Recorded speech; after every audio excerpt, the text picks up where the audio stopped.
Good morning, good afternoon, and good evening, my precious pack, and welcome back.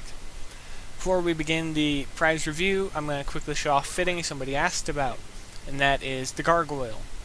The Gargoyle is fairly interesting. I'll talk about it in the prize list, but the fitting I have right now isn't even close to being done yet because it's still mostly the Mark 3 or Mark 4 fitting. I haven't really changed much of anything on it since then, so I need to update it.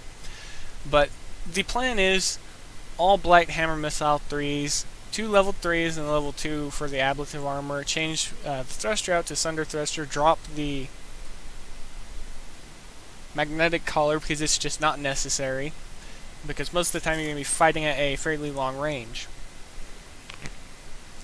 But just wanted to quickly talk about that, and there is no resistor on the back side of it either. But let's go ahead and just jump into the prize store.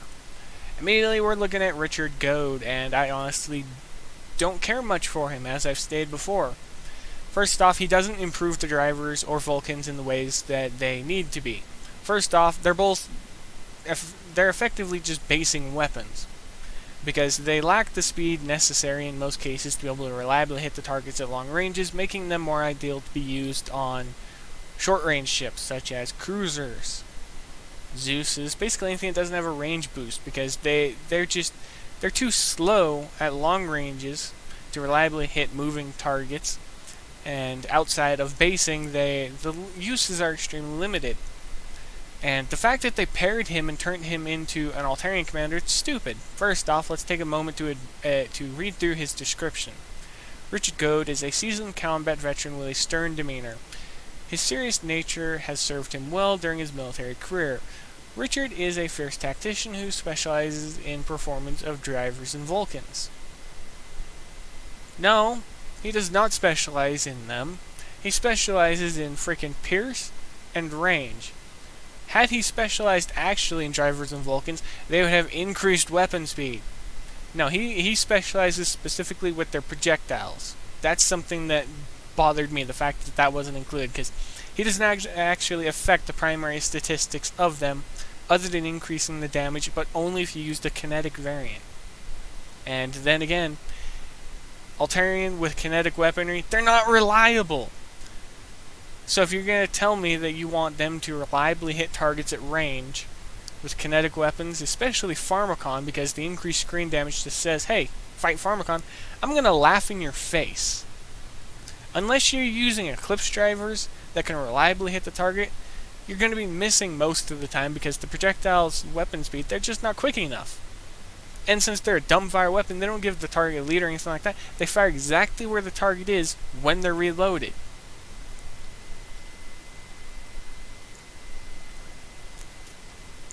So, you can pick him up if you want, and just remember, 15 million Intel price tag. If you can afford to pay that, well, that's entirely up to you. There are a few ways you can have fun with the commander, and naturally I'm going to look into them, but I'm not going to work too hard at leveling him up, because I don't see his bonuses as being all that worth it for farming. Okay, let's go down to the primary new tech. Okay, we have Zealots and the Mers. Most definitely pick up the level 1, level 3, and level 2 Zealots. Now, the reason for this is because you can use them in basing just like everything else. And they're still Zealots. It just gives you a little bit more variety to spread out the damage types if you want to. However, just like with everything else, they're limited due to the durability, and they can be killed relatively easily if they're focused down. As for the Mers, well, the Mers only have one purpose: to die. So you only need level 1. And now to recommend ships. Since we're talking about the Mers, let's go ahead and let's recommend the Eracle, and let's talk about it as always. What makes the Eracle interesting and good is its overdrives. The twin overdrives that tie into the Mer. First off, the first overdrive is called the Ryle, and every time it spawns a spawn ship, it gains a stack, up to a maximum of 5, and at Mark 5, these bonuses are both 5% increases, so you can get up to a 50% damage increase, 25 against ships, and 25 bonus with Blight. So you can just rip targets apart if you're farming with them. The other overdrive focuses on defense, to an extreme degree. Shield bypass, increased ship speed, strafe speed, turning speed. Basically, it increases it to just be monstrous. That's just because it went into a blank nebula field. And because the Murs die and leave a blank nebula field, it's extremely easy to find one. And that's why I recommend using the level 1 Mer, because you want them to die as close to the Eracle as possible, because you want them to be able to get that bonus as quickly as possible as well. The Gargoyle carrier is going to be up next. What makes it interesting? What makes it unique? Well, it's got ablative regeneration. It has the retaliation overdrive, which when 3 ships enter its firing arc, it discharges an extremely large number of missiles all around it. And it's a 360-degree ring of missiles that travel fairly slowly, and they do extremely low damage. However, in the extremely large fights, such as co-op target fights with stupidly large numbers of enemies, because apparently that's just necessary in the game, they can do extremely good amounts of damage because they're a mixture of area of effect and pierce, and the clumped up targets are going to be the best targets because they're going to receive extremely large amounts of area of effect damage, and damage is going to quickly stack, and they're going to quickly be wiped out. Now, the cooldown of the firing effect isn't actually mentioned, so I don't know exactly what it is, because I don't use the Gargoyle very often. I use my Dreadnoughts mainly. Secondary overdrive is Surcease, and after it receives a set amount of damage, it disrupts all active fire of ships within range. Now, that means it's a quick burst that disables the attack, but it's only a 8,000 meter radius, so if someone is destroying you using, say, drones of some kind, and they're outside that 9,000 meter range, there's nothing you can really do about it. Oh, and it has the bonus to missiles. It increases their area of effect radius. Doesn't increase anything else about them. Okay. Now I recommend picking up the Daemon Battleship because it's just an all-around good farming ship. The Omega because it's stupidly fun to fly. It's got a built-in beam weapon. And it basically turns into a stationary turret after exiting phase for a set duration when it's firing the beam weapon as well. Inhibitor Battlecruiser is fairly similar, but it doesn't have a beam weapon. It's extremely mobile. It has a great set of overdrives, actually. Let's go ahead and let's take a moment to look at the phase states. First off, increased movement speed, just like we expect. But it's the extra phase state bonuses that make it interesting.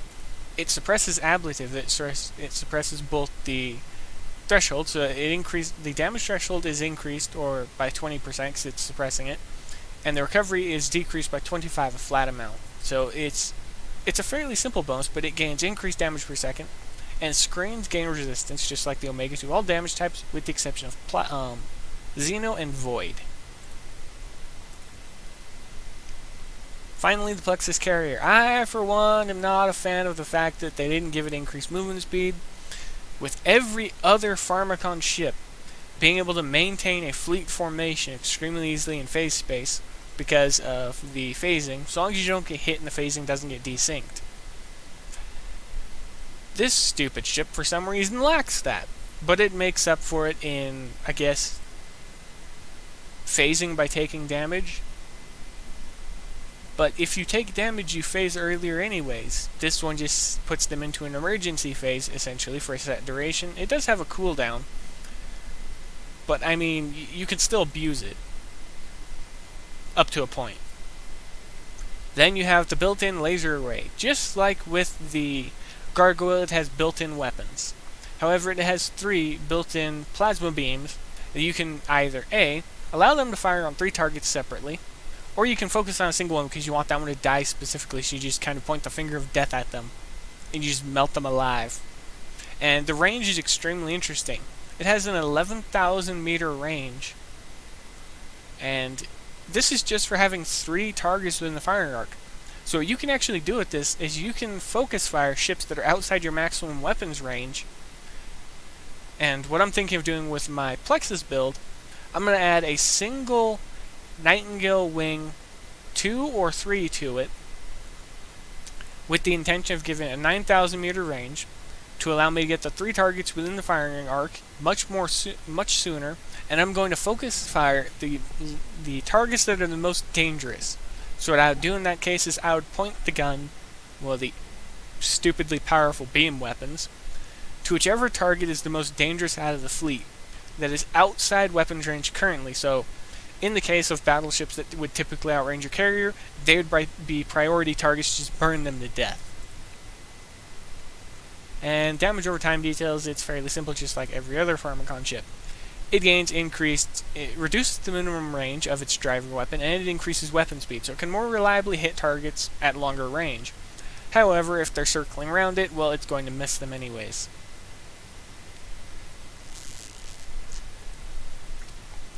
But again, the primary drawback and balancing feature that I see with it is the fact that it doesn't have increased speed, volley, and phase. However, after the phase rework and 2.0 arrives, it will be a very, very serious detriment to your Pharmacon fleets, because it will be the first ship, as long as you're flying correctly, to die in every single fight. And that's not what you want at all.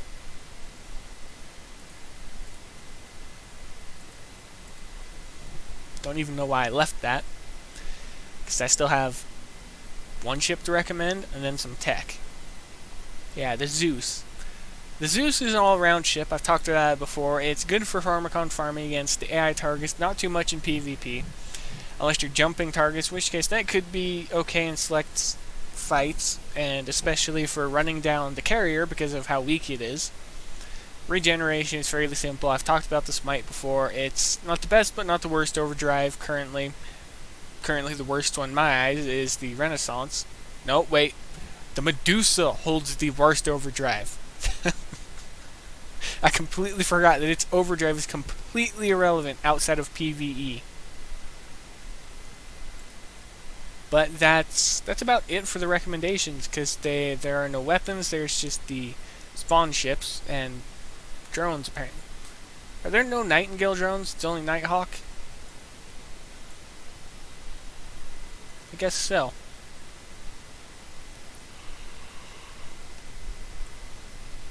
Odd that it's a primary Pharmacon featured event featuring Pharmacon tech, and it doesn't have Nightingale drones. It has Nighthawk instead, so that's a bit odd.